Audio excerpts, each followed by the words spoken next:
Doctor Kuldeep Singh Tanwar, राज्य अध्यक्ष हिमाचल किसान सभा। जैसा आप लोगों को मालूम है, अभी 20 तारीख को पूरे हिमाचल प्रदेश से जो किसान था, बागवान था, वो विधानसभा पहुंचे थे और हिमाचल प्रदेश में जो आम छोटा किसान है, लघु सीमांत किसान है, उनकी जो जमीन और जमीन से जुड़े मुद्दे थे, उन मुद्दों को एक हाईलाइट करने के लिए, सरकार के पास एक अपील करने के लिए कि सरकार उसके अंदर हस्तक्षेप करे और जो वर्तमान में हाई कोर्ट और डिफरेंट कोर्ट्स लेवल के ऊपर जो इस समय बेदखली हो रही है, लोगों के घरों की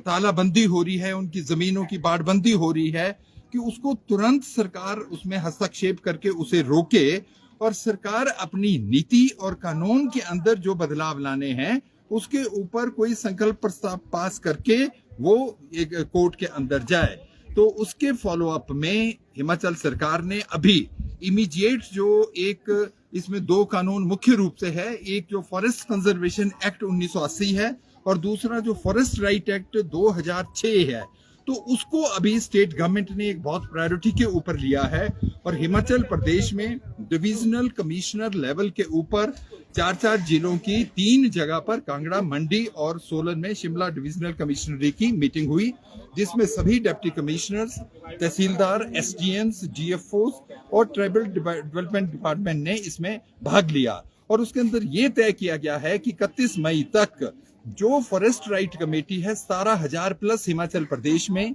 जिसे गांव उपगांव स्तर के ऊपर बनाया गया है, उन्हें एक्टिवेट किया जाए और वहां पर जो लघु सीमांत किसान, छोटे किसान है और जिनके पुश्तों से वहां पर राइट्स है, उनकी नक्शा बर्तनदारी है और वहां पर वाजिबुल अर्ज उनके नाम है, उनके क्लेम्स को एक लोअर कमेटी से आते हुए वो एसएलडीसी और डीएलसी लेवल के ऊपर जाए। उस कॉन्टेक्स्ट में आज राज्य केंद्र के अंदर किसान सभा की बैठक हुई और ये तय किया गया कि उसमें एक भागीदारी लेने के लिए अभी 28 अप्रैल को, आजकल हमारा, क्योंकि आज हम एक पूर्व संध्या के ऊपर खड़े हैं कि 11 अप्रैल 1936 में 89 ईयर्स पहले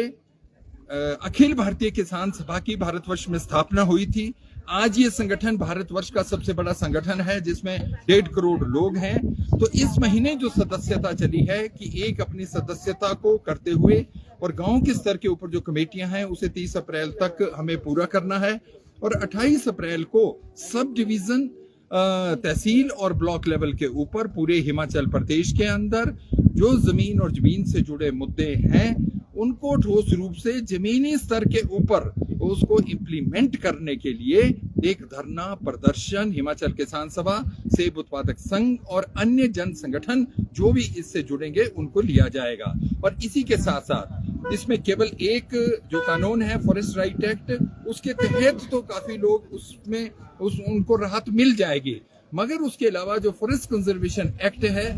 उसके अंदर जो अमेंडमेंट्स आई है 2023 में, वो बिग कॉर्पोरेट के फेवर में तो है पर वो लघु सीमांत किसान के फेवर में नहीं है। तो इसलिए भी हम ये चाहते हैं कि जो एफसीए है, और 1952 में जब हिमाचल एक बना था उस समय एक नोटिफिकेशन हुई थी कि जितनी भी खाली भूमि है हिमाचल प्रदेश में उसे वन भूमि डिक्लेयर किया गया था, all waste land to be the forest land. और उस वजह से आज हिमाचल सरकार के पास 1 बिस्वा भी जमीन नहीं होती है अगर कोई आपदा आती है, और उसमें 2 बिस्वा 3 बिस्वा भी अगर किसी को घर बनाने के लिए, जिनका घर बह जाए, तो उसके लिए अभी एक संकल्प प्रस्ताव सरकार ने डाला तो है, पर ये अमेंडमेंट केंद्रीय सरकार के माध्यम से होनी है। तो ये किसी एक राजनीतिक दल से संबंधित नहीं है, ये राज्य और केंद्रीय सरकार अगर चाहे हिमाचल प्रदेश में, क्योंकि कृषि योग्य जमीन बहुत यहाँ पर सीमित है, यहाँ पर 67% जमीन केवल वन विभाग के पास है, तो जो